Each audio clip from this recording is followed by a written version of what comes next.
Because that's what I do. You're always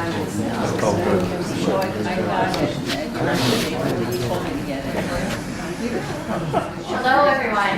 Hello. Thank you so much for coming. My name is Jess Ross. For those of you who don't know me, I'm the Adult Services Director here at Durham Public Library, and we're so happy that you could join us tonight. This is your obligatory reminder to silence your cell phones and devices so that we do not interrupt our speaker, who is, of course, Andrew Merton. He is a journalist, an essayist, and a poet. He is published in far too many places for me to list, but a few include Esquire, Ms. Magazine, the New York Times Magazine, and the Boston Globe. He published the book Enemies of Choice, The Right to Life Movement and Its Threat to Abortion in 1980. His book of poetry, Evidence That We Are Descended from Chairs, was named the Outstanding Book of Poetry for 2013 and 14 by the New Hampshire's Writers Project. His second book of poetry, Lost and Found, was published in 2016, and his most recent work, Final Exam, which we're here to hear from tonight, was published last year. He is a Professor Emeritus of English at the University of New Hampshire, and we are so pleased that he was able to join us tonight. So please welcome Andrew Merton.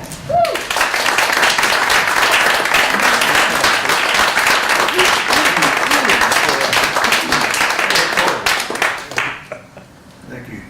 Yes, I should also say that he's a member of the town library in Durham. Can't hear you. I should also say that Mr. Merton is a member of the town library in Durham, and he enjoys that very much. So,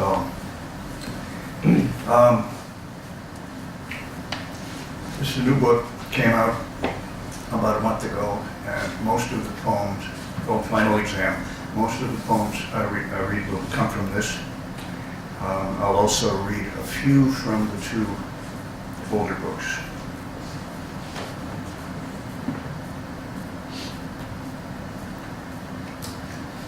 So I'll start with the first poem in the new book, which is called Review of an Unwritten Poem.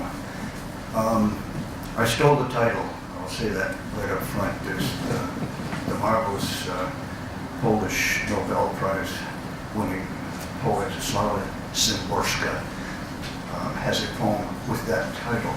And I came across that poem, and I read the title, and I slammed the book closed because I didn't want to read her poem. I wanted to steal the title, which I did, and then I looked at her poem. And thank goodness there was no resemblance whatsoever. Review of an unwritten poem.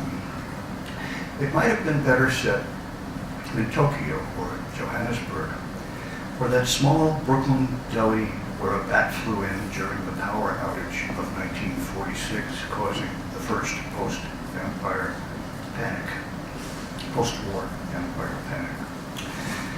It might have been better if the narrator had been younger or older, less omniscient,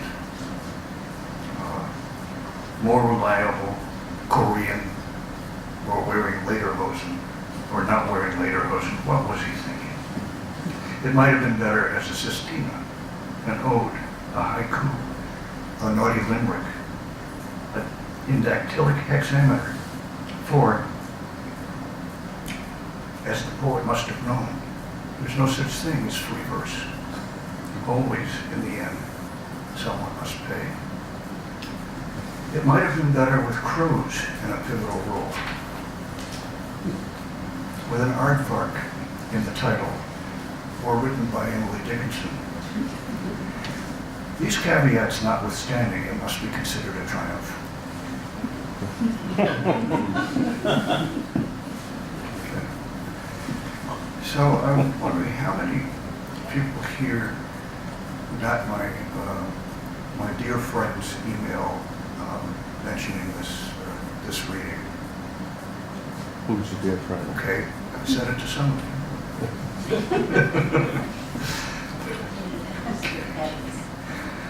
Because there were a few teasers in that email. I said, if you come to this reading, you'll find out what happened when the elephant left the room. And so I will now endeavor to enlighten you on that subject.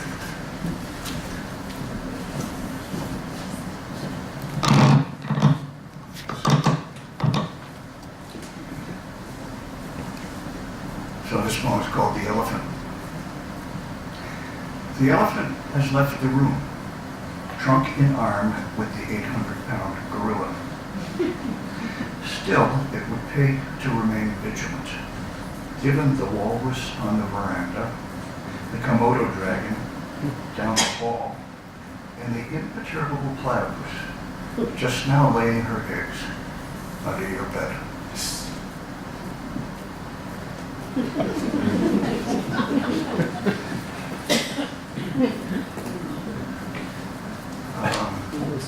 I also said in that teaser, and what's up with umlauts anyway? So this is called umlaut. A dead colon. Wide eyes above a gaping mouth, the scream writ small. Rendered aloud, it twists your lips into the kiss you plant on the cheek of your least favorite aunt.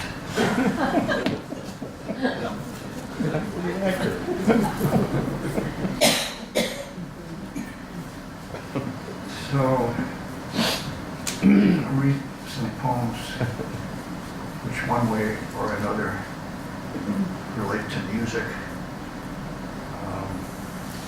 The first one I'll read is from my previous book. It's called Lost and Found. It's called Across the Street from Graceland, a Professor's Epiphany. You, who have not settled into your title after all these years, you're in one of those shops full of Elvis mugs, Elvis jackets, Elvis umbrellas, Elvis shot glasses, stuffed hound dogs, and pink Cadillacs. And you're telling yourself you're above all this, but you're lying. You want it all. Outside, there's a big karaoke tent, packed with 60-year-olds mangling in the ghetto and cold Kentucky rain. You could do better. You're a performer, after all.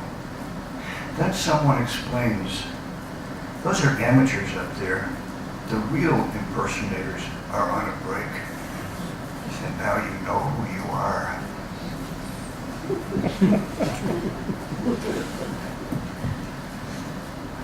So I have a friend in the music department at UNH named Chris Keys, wonderful pianist. And so I told him I'd read some piano poems. So I'm going to read one of the piano poems. And we're back to the new book now.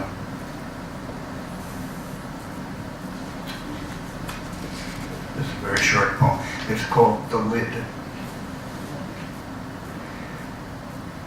I intend to become the first garter snake to master the piano.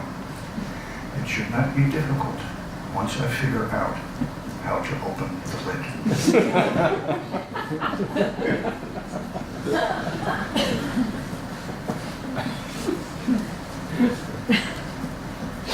Excuse me, Jess, would you do me a favor? Give me some water, please. Thank you.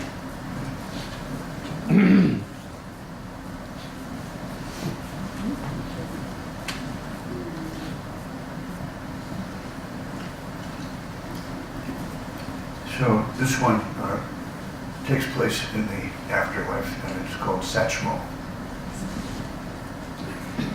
On my first night as an angel, I joined my new brethren in the quest for the perfect head of a pin. In the beginning, enthusiasm ran high. We searched in vain through hundreds of haberdasheries, tailor shops, and bridal fitting rooms. The spirits of my colleagues sagged. We must continue, I said, but they pretended not to hear. In the end, they settled on the head of a railroad spike, on which they commenced to dance. Between tunes, Satchmo put an arm around my shoulder. Happens every night, kid. Don't let it bother you. Keep in mind, we may be angels, but we ain't no saints.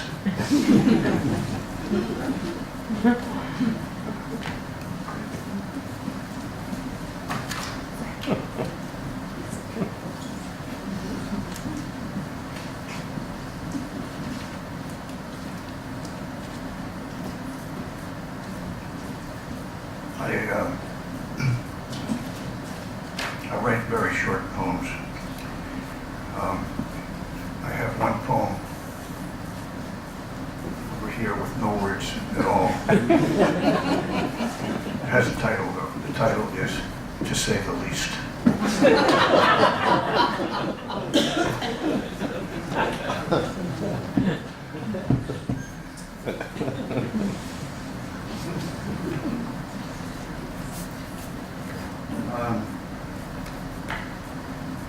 This is a poem about my now grown daughter. Back when she was, I would say, probably around 12 or so.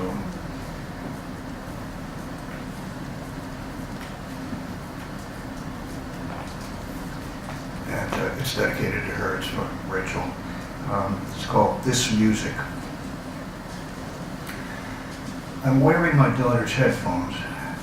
I had meant to play Brahms, variations on a theme by Haydn, but it's Peggy Sue, Peggy Sue.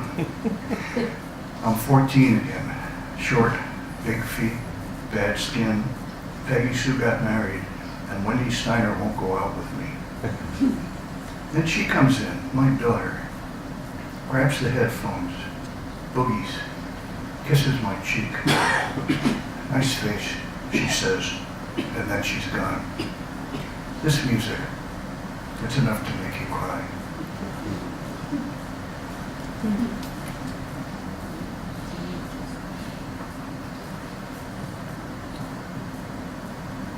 So, does everybody here know what a found poem is? A found poem. A found poem is one you just come across. Okay? It's usually not in the form of a poem. It can be anything. It can be a billboard. It can be, a plaque in a museum. In this case, this one does come from the museum.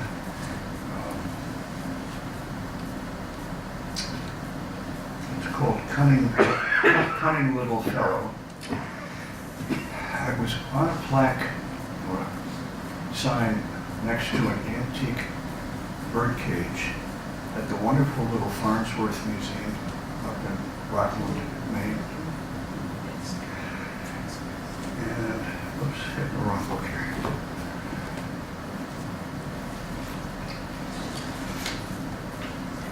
So, the text, it said, was by Fanny Farnsworth, written when she was 11 years old. And the only thing I've changed is that it's word for word. The only thing I've changed is the title, which the original title she had was My Canary Bird. And I'm calling it Cunning Little Fellow. Did you ever see my canary bird? He's a cunning little fellow. I think he's pretty. I think he's a pretty good singer. He is light yellow. Sometimes we let him go out in the room and he feels pretty big about it. I take all care of him because he was given to us by a lady. He has pretty eyes.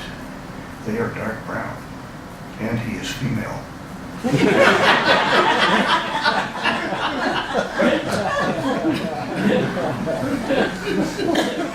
Couldn't resist. All right. Sticking with birds, and from the new book,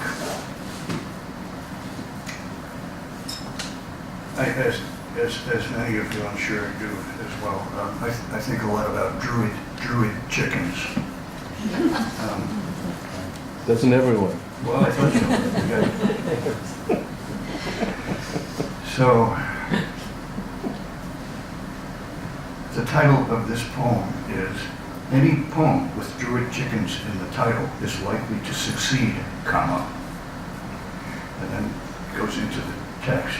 Something that cannot be said for poems with titles lacking chickens, druids, or worse, both. I mean, which is going to be more engaging?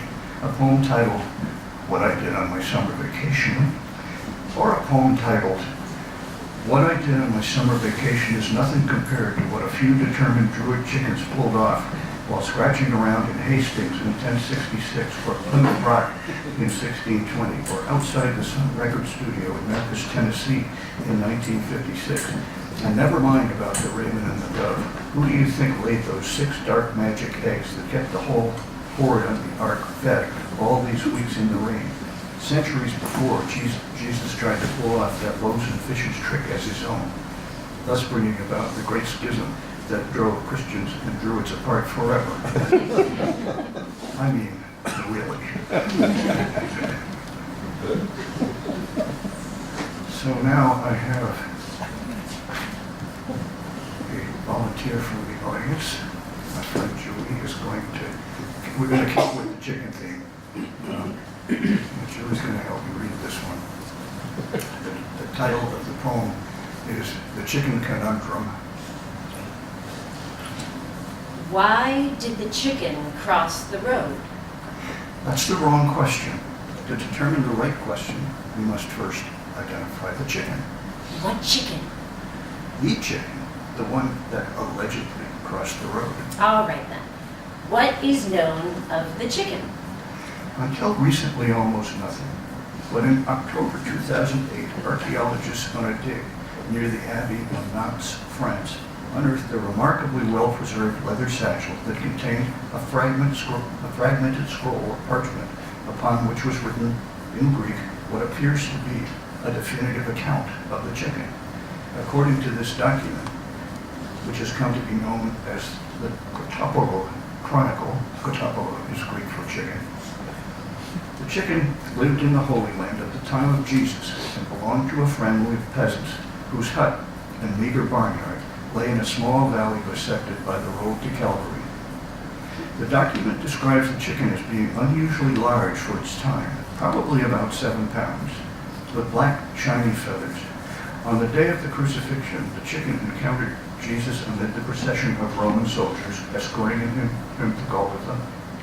The chicken flapped its wings and flew over the heads of the soldiers, coming to roost on the crossbar of the crucifix, and there the chicken remained throughout the entire ordeal, from the time the cross was anchored to the ground until Jesus drew his last breath. Why did the soldiers leave the chicken undisturbed? Perhaps because they saw it as some kind of omen, or perhaps simply because they planned to eat the bird once their work was done. In the fragmentary remains of the Chronicle, there is no mention of what became of the chicken following the crucifixion. Nowhere in the Gospels, or anywhere in the Bible for that matter, is there any mention of such a chicken. Not directly, my friend, but in Matthew 23:37, Jesus laments, "O Jerusalem, Jerusalem, that killeth the prophets and stoneth them, and are sent unto her, how often would I have gathered thy children together, even as a hen gathereth her chickens under her wings, and ye would not." According to the Chronicle, as late as the 7th century, an obscure Irish sect held that this utterance amounted to a prophecy that on the day of the crucifixion, an angel would assume the form of a hen so that she might watch over both the body and soul of Jesus. Then why has there been no acknowledgement of the existence of this holy hen for more than 1,000 years? All 7 members of the Irish sect were set upon and slain by militant Druids, Back to the Druids. who really come in handy. to whom their insistence that a divine chicken watched over Jesus amounted to a blasphemous mix of Christianity and pantheism. Thereafter, the debate over the significance of the chicken languished as theologians devoted themselves to the questions that seemed more pressing at the time, such as the divinity of Mary and the precise natures of heaven and hell. Then at some point in the 9th century, a monk in the Abbey of Knox came across the Catapolo Chronicle. Unfortunately, the monk's Greek was not as strong as his Latin. His attempt to translate the document's seminal inquiry into French, resulted in the following sentence. Pourquoi le brûler? How il traverser la route? Which in turn was loosely translated into English as, why did the chicken cross the road? Precisely. And that is the text that misguided scholars have been pondering for the last millennium, when in fact, had the translation been accurate, or had they had access to the original Greek manuscript, they would be debating the real question raised in the text, the vital and unexplored matter of why the chicken rode the cross.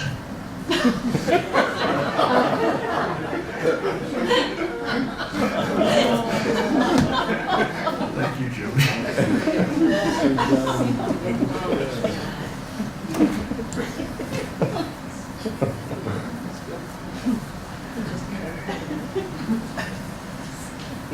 So, sometimes I take my cue from other poets. I'm very, you guys familiar with Billy Collins, the former poet laureate? Very entertaining poet. But he said at the beginning of one of his poems, this is the first two lines of a poem of his called Good News. Andy, could you please speak into the microphone? It's very difficult. We can't hear you. Sorry. So these are the first couple of lines of a Billy Collins poem called Good News.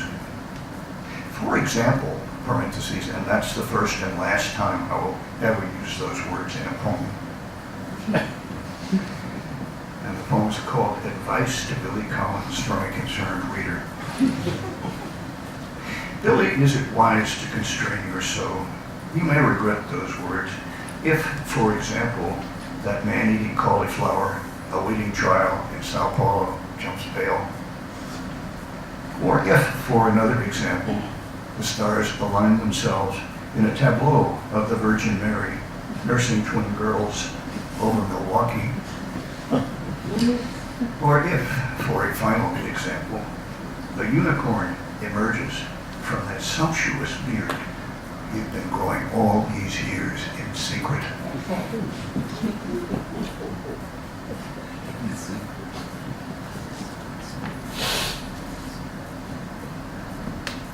So my wonderful friend and mentor at UNH, Charles Simic, who has been poet laureate and Pulitzer Prize winner and MacArthur Genius Grant winner, and one of the most generous men you'll ever meet. But he sometimes gets something a little bit wrong. So one of Charlie's poems begins, "Coming out of the trees was our first mistake." He's wrong about that. Crawling out of the ocean was our initial blunder. Among other horrors, it led to the reptilian brain and the 5 great extinctions. The tree debacle came later, leading to smog, elevator music, and other forms of pollution. Now that the ocean is rising to reclaim us, it is evident that our biggest evolutionary mistake occurred when we diverged from the branch that blossomed into otters.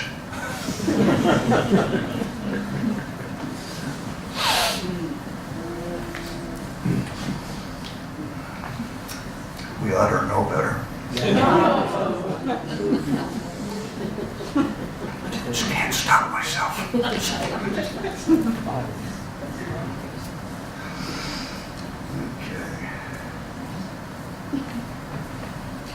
So, Another wonderful writer is Nicholson Baker, who lives quite close. He's over in Berwick, Maine. And he has a character, an ongoing character in various stories, whose name is Paul Chowder, which is clearly somewhat of a persona his own. And Paul Chowder says at one point, "Poetry is a controlled refinement of sobbing." Now the title of this poem is Bee Poem. Think bee movie. Okay, this is a bee poem. So I'm responding to this quote, "Poetry is a controlled refinement of sobbing." Not this poem, baby. For starters, check out the cast of characters. Bess, a penniless young widow. Little Timmy, her brave, blind 9-year-old son. Buster, little Timmy's faithful guide dog. Boris, an oily, mustachioed villain who lusts after Bess, and who frames Blaine, Bess's true love, now in jail awaiting trial for a murder Boris himself committed. The poet calls for overacting throughout, and the players oblige. In the climatic scene, Boris sneers, Bess gasps, her bosom heaves, little Timmy cries out in frustration. Buster bites Boris's ankle. Boris roars in pain, then shakes off Buster and laughs an evil laugh. Just as all seems lost, Blaine, having picked the lock of his jail cell with his toothbrush, a skill he learned while growing up at the Sisters of the Holy Shroud Orphanage near Tombstone, Arizona, storms into the room and with the strains of Wagner's Liebestod swelling in the background, beats Boris to a slimy pulp and forces him to confess his sins. As Bess rushes into Blaine's arms, little Timmy shouts in amazement, "I can see!" And the credits roll. As you, dear reader, have discovered by now, if it's controlled refinement you want, you're on the wrong page.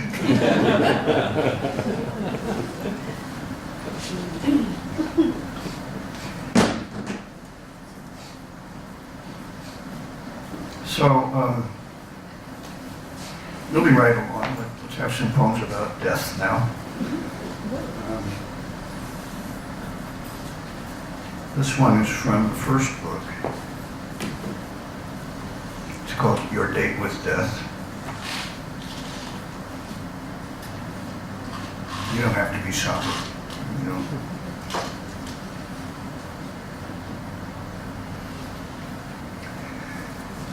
Your date with death starts with low expectations. You don't even bother to shave. Well, forget what you've heard about her. She's Wendy, your high school sweetheart, still 18, dressed in white. How could you have dumped her? She takes your hand, and you think peaches, waterfalls, the smell of suntan lotion on bare shoulders.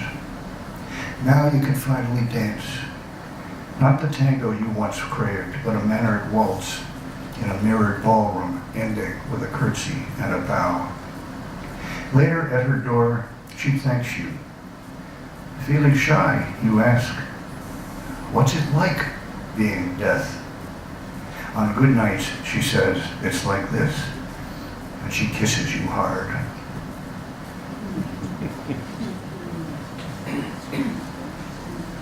So I like doing things with unexpected things with cliches. So in that one I had Date with Death, Death's Door, and The Kiss of Death.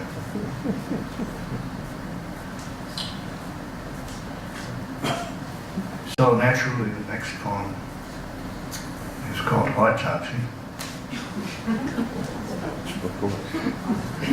Autopsy. That's from Lost and Found.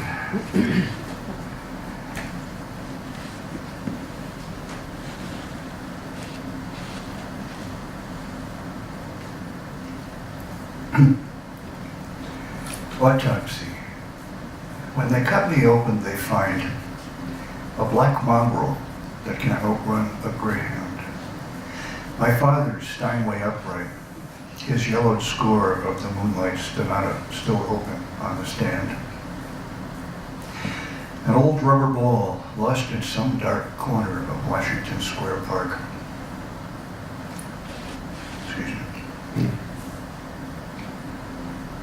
The young Willie Mays sprinting toward the wall, cap flying on a black and white TV. A secret desire to be named Conway Twitty, Furlan Husky, or Mame.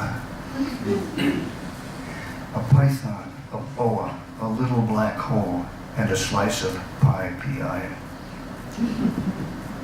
Shere Khan. The old Jewish cemetery in Prague. The Kalinish standing stones on the Isle of Lewis at sunset. A 54 red Caddy convertible, top down with Dynaflow transmission.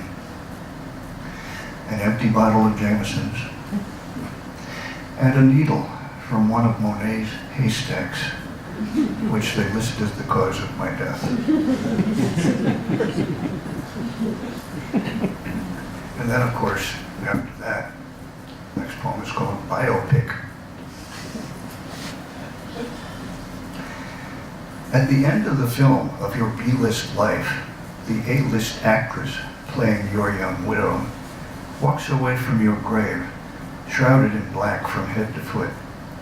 Veil, cloak, ankle-length skirt, stockings, 4-inch heels. At the premiere, she sits with your actual widow, whose name appears in the credits, where yours does not. Both women sheathed in crimson, surveying the audience and each contemplating her next role.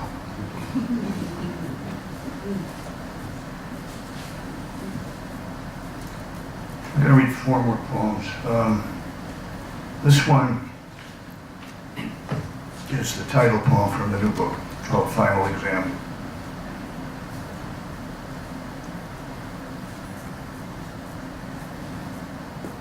And it is the last poem in the book.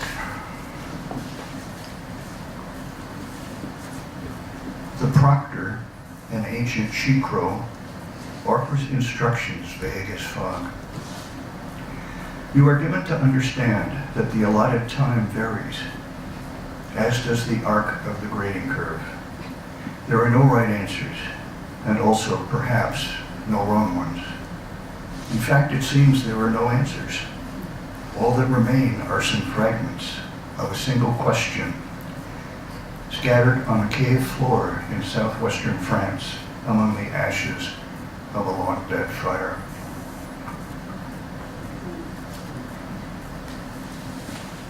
How many people were here? I know there's some people who were here Tuesday to hear my friend Abby Carroll read. Abby and I have long, wonderful discussions. We come up at the matter of faith from practically opposite places. But I think there's one thing that we agree on, and that is the notion of grace. I don't know how many of you noticed that the last poem that Abby read, which was the last poem from her new book, the last word in the last poem was in fact grace. So I'm going to read 3 poems which in my life felt like grace. They're from very different periods of my life.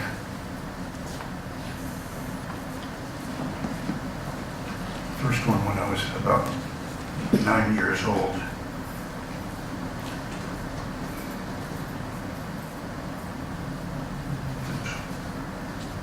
And it's called Climate Change.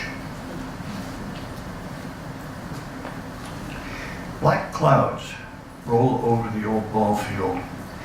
I've come here alone.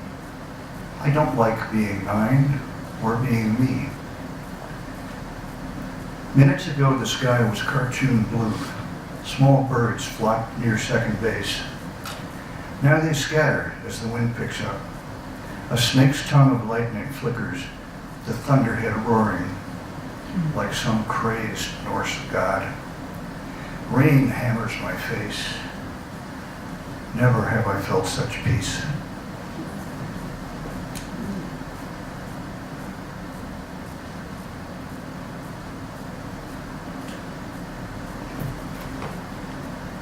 And this is another one. It's about my daughter again, Rachel.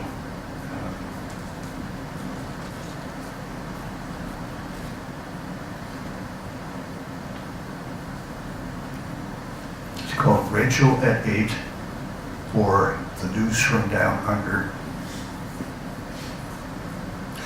I take her to the ocean at dusk, watch her dive through the breakers, and emerge laughing beneath a perfect half moon, the other half down there on the water dancing with her. I figure the rest of my life will be anticlimax, but the next day I hear her say, "Madeline, there are colors you and I have never even heard of." When Madeline asks where, Rachel says, "Australia."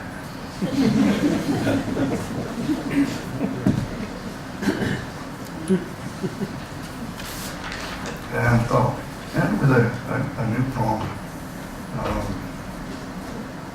If you want this one, you're going to have to wait until the second half of this year. And I don't know, it's been accepted by the American Journal of Nursing, trade publication. And I don't know yet which month it will appear. But it's called Transcendence.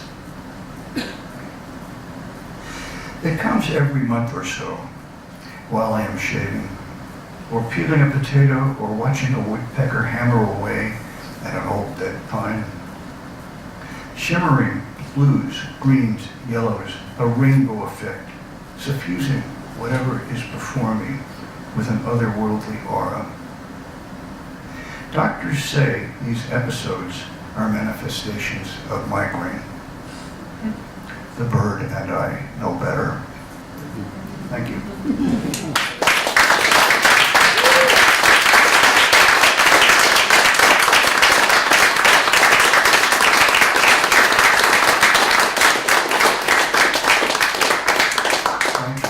I would be happy to answer any questions if anybody dares venture in that direction. Julie. Has anyone set your poems to music? Because that could be a fun, collaborative. Well, no one has yet, but I'm open to offers. So much so. Actually, my friend Chris Keys and I, Chris has some of these, and he's playing with them. I don't know what he's going to come up with. He's a wonderful fellow. Yeah. He loves choral music, and he loves various masses and that sort of thing. But Gail, what's the word I'm looking for? Not a mass. Requiem. Thank you. But he has it in his head to write a requiem for non-believers. So he's playing with that, and he's using some poems that I suggested to him. Yeah. What role has the umlaut played in your life? And it ascended to a form. Well, I once went out with a girl named Zoe.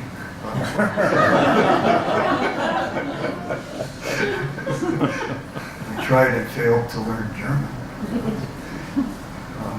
Other than that, it's just been this kind of peripheral presence, and I love the sound of the word. So it started with that.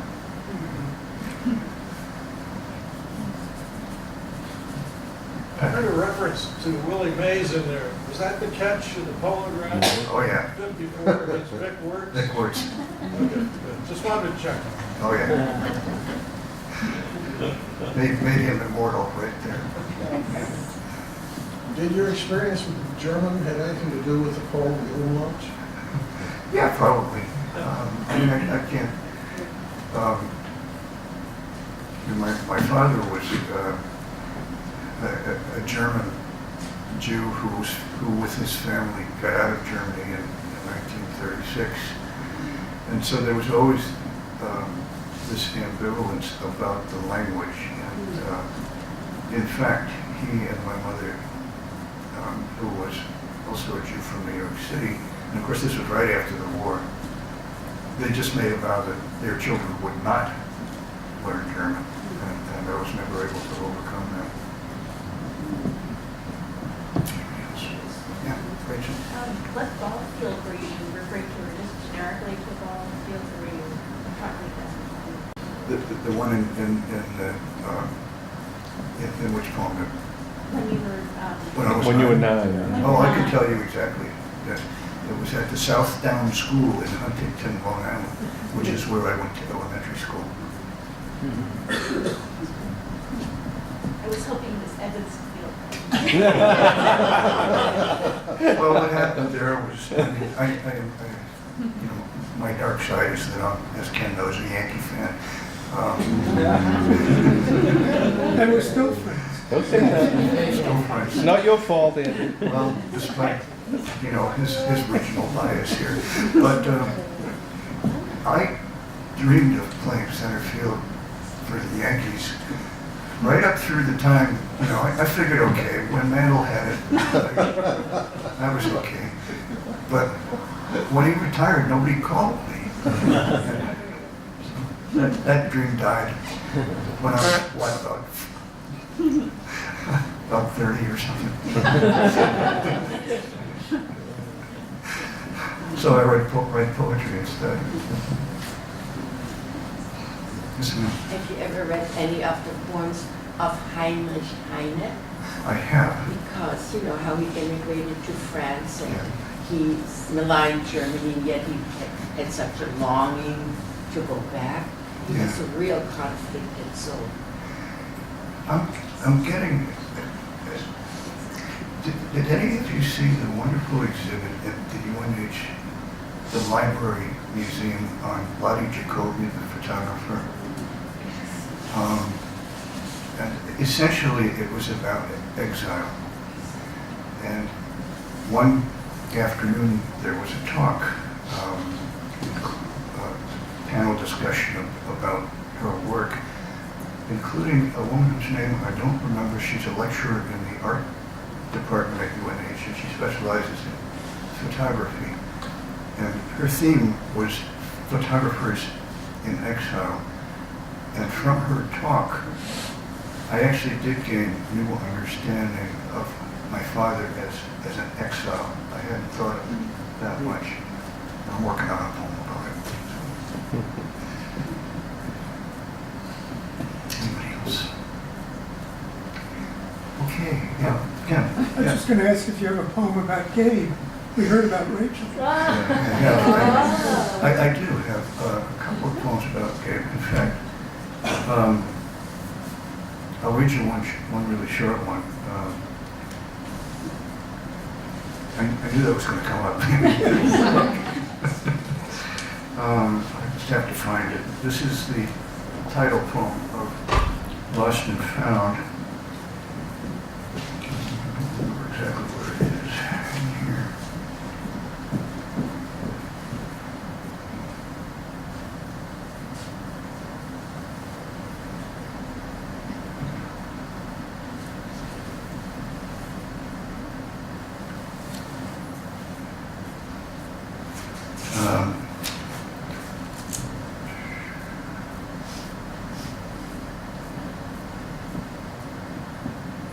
Here we go.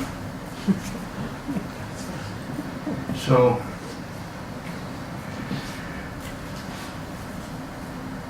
this poem, Lost and Found, Gabe was in the first grade on January 28, 1986, which is when the Challenger exploded. And so this poem is for Gabe and in memory of Kristen McAuliffe. In winter, the big wooden box in your school cafeteria fills with boots, sweaters, sweatshirts, hockey pucks, scarves, and on the day, they brought in a TV so you and your friends could watch a teacher leave Earth one small sky blue mitten.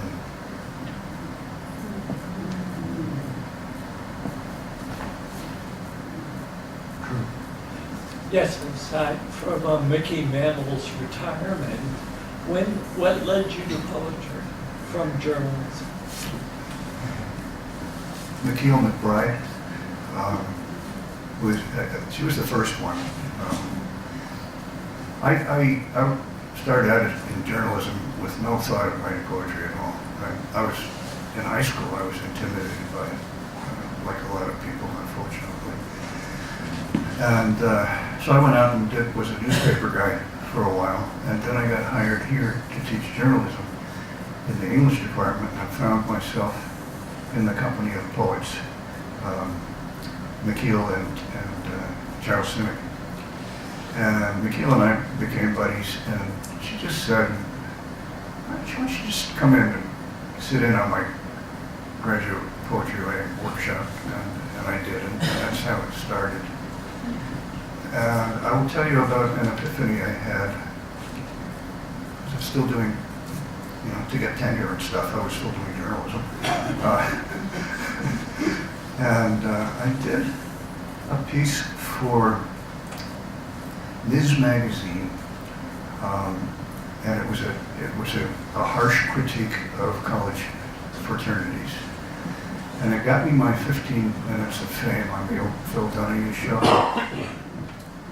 So, and this was, I think, either September or October of 1985.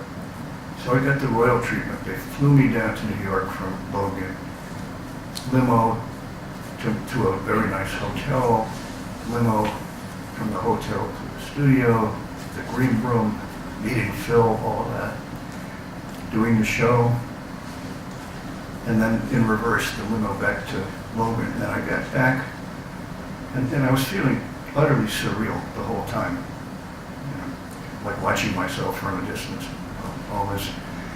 And I got back to Durham just in time for McKeel's late afternoon workshop, and I sat down, and I took the first deep breath I'd taken in 24 hours, and I thought, this is where I belong.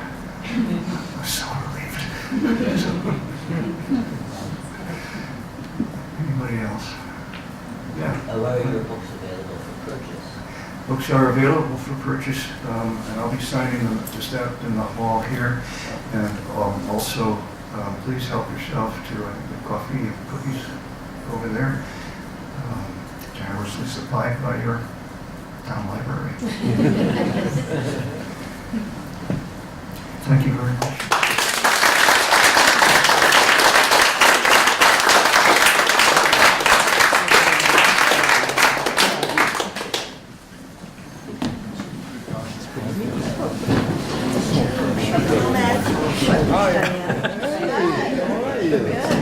Having a